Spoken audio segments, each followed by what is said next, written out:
Hey everybody, Who's Your Jedi here with another review for you. This time I'm talking episodes 12 and 13 of Season 3 of Legends of Tomorrow. Curse of the Earth Totem and No Country for Old Dads. And I'm definitely not too wild about the first episode.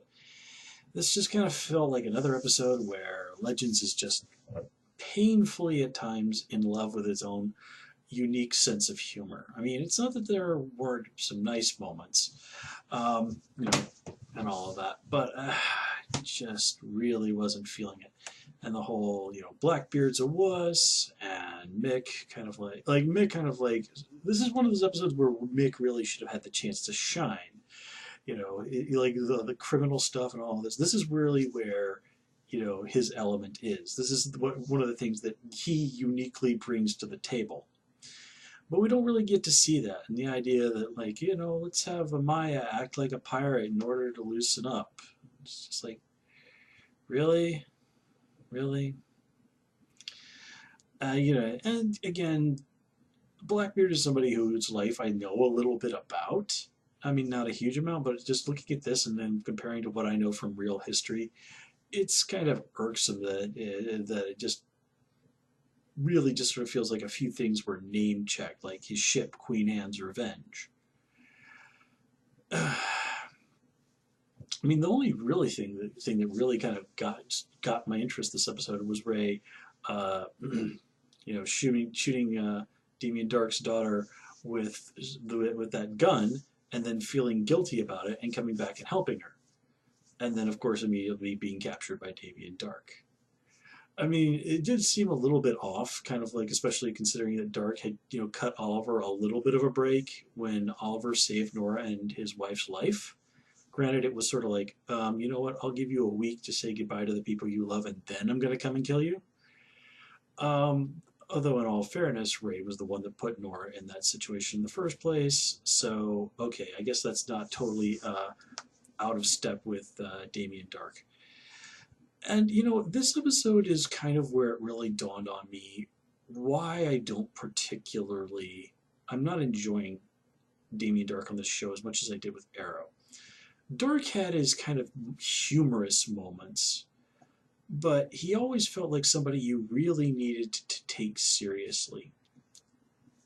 And while Neil McDonough is still clearly having quite a bit of fun with Dark, here they've decided to just sort of do the Legends thing and just go hog wild with his more humorous aspects.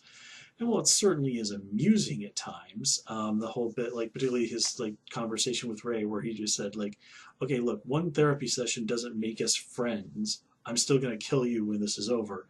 And his sort of yeah, you don't really understand how torture works, do you? I mean, that was some funny stuff. I genuinely enjoyed that. But where he's sort of up and down with the guy, I mean, that literally felt like something out of a cartoon. And then he lays down on the ground and has a conversation with the dude's corpse. I mean, again, this just feels like they have stripped this character of all seriousness. I mean, sure, Legends has its own vibe. It's a very different, much more lighthearted, less serious vibe than Arrow. I mean, that's kind of one of its things.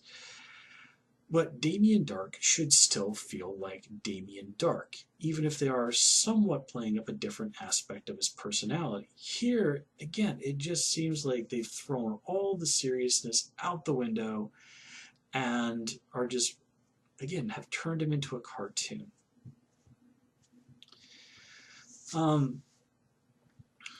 Also kind of interesting with the whole, hey, you've got the hots for Nora Dark, don't you? Which, as crazy as it is, I did kind of get that impression too. So you kind of have to wonder, well, where does this leave us? Where is this going? I mean, I don't think Ray is particularly focused on, getting a date right now. But still, I think some sort of real emotional connection with her could be something pretty useful. And they did seem to have a genuine rapport, as I would like to point out. So did Sarah and Agent Sharp in this episode, and I definitely did like what we got to see between Rick and Wally. I mean, sorry, Rip and Wally. Rip actually expressing remorse for his actions in the past, particularly the death of all of those Time Bureau agents, where before he just sort of brushed the whole situation off. I can't help but wonder if the writers might have noticed that fans were probably pretty unforgiving on that point, and decided that, like, okay, maybe we need to do a little bit of an adjustment to Rip's character and sort of bring back some of the more positive aspects of his personality. And or maybe this was the plan all along. It's impossible to tell, but it's definitely a welcome moment. And I did sort of like the idea of them having to deal with, like, Damien Dark, as Dark says, in his prime. Well, gotta love that 60s Damien Dark haircut. That's for sure. Not really sure if Damien Dark's version of his interpretation of his prime is really the way I would see it. But then again, repeatedly I said during my Arrow reviews, I kind of felt that Dark had let a lot of his skills as a member of the League of Assassins atrophy in favor of letting magic solve all of his problems. And here we kind of see, like, there's no magic. I mean, Dark even notes, like, magic, I should look into that. So clearly him using magic is something that's only gotten on his radar in recent decades. But still, sorry, I lost my train of thought there for a moment. Despite all of this, I'm just kind of really getting a little tired of this whole thing with the totems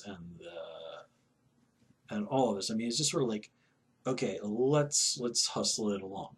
Like, I mean, yeah, we know that Malice is bad, and I do like the fact that they explained why the Legion of Doom, or whatever we're going to call this thing with Grodd and Damien Dark and Nora, why they're doing this. But again, why is Malice good for them? I mean, yeah. I'm just sort of need a little bit more explainer for everybody's motivation in all of this. I mean, and never mind the whole thing with Damien Dark just sort of brushing aside the whole "I offered my daughter up to a demon" thing. Yeah, I think, like, some real fire needs to go on with this plot. Things have really started to feel dragged out. A lot of things don't really feel properly explained, and I'm honestly getting a little tired of it.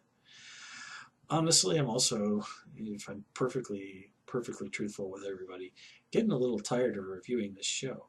I mean, it's a show that I would still watch, but I just don't feel the enthusiasm that I once did. So I don't know about keeping this show on the docket come next season.